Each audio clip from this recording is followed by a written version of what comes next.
I am not sorry for something I didn't do, and I am not sorry for the things I did do. Mr. Oneal, All right. listen, stop, stop, All right. listen to me. I'm not going to raise your voice again. I'm You're not going to gonna raise my your voice again. I'm not.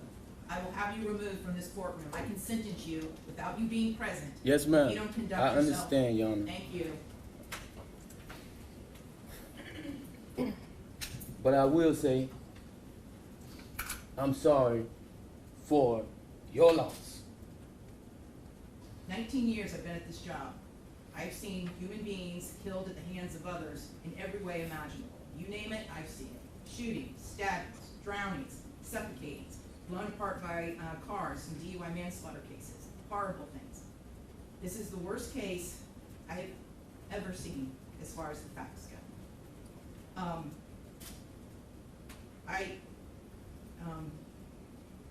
When the person from fire department, when he testified, and when he said that he retrieved the body of Ronnie Oneal from the home, and all he could do was sob. It took every ounce I had not to start sobbing too. Because there is no way any person with any feeling could have witnessed or seen the photos of what occurred that night and not be haunted for the rest of your life. I know I will be. For the rest of my life, I'll be haunted by what I saw as far as the evidence and just the abject cruelty of it all. The abject cruelty. And I was aware, because I reviewed a lot of the discovery ahead of time, as you well know, did a lot of in-camera inspection of a lot of documents. And I was aware there was some evidence, at least, that when you needed to recover from your gunshot wound, that neither your parents nor your Aisha, Miss Robinson, would let you come recover at their home. I don't know if it's true or not. Okay, I'm not going to get into a dispute. I'm just mentioning there was some evidence referencing that in the records. And all I could think about, because I knew that Miss Barron was not with you romantically at the time, and I knew that she just, out of the goodness of her heart, let you come stay with her. And it is beyond tragic that that critical decision ended in so much horror for her and for her children. It is unspeakably cruel what happened as a result of that one decision. The way that Miss Barron died was horrific, and that 911 call, which captured truly all of it.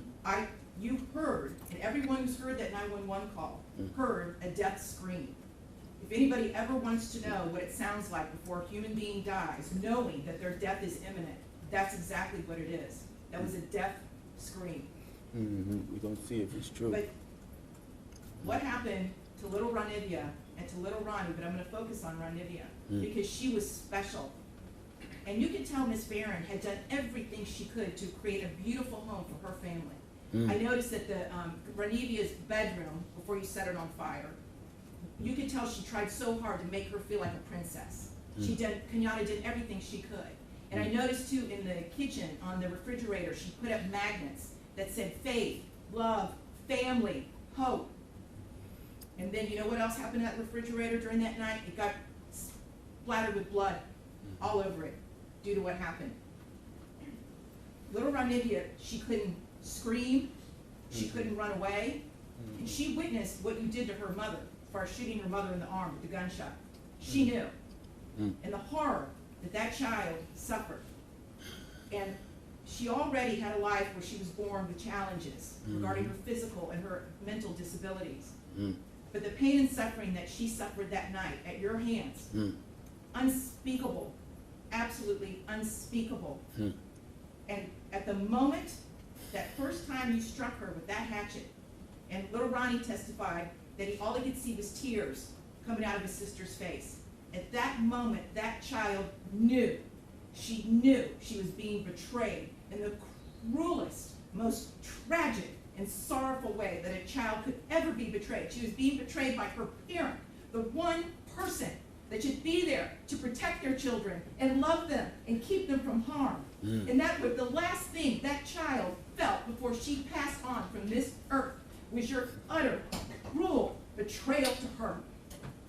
And I read somewhere, and I don't know if it's true or not, I have no idea, but I read somewhere that souls pick their lives. and that they know exactly how difficult their lives are going to be before they enter into this world. And I don't know if that's true or not, but if it is, Ronnie Oneal is one of the bravest souls I have ever come across in my 54 years on this planet. One of the bravest ever, ever, because she suffered so traumatically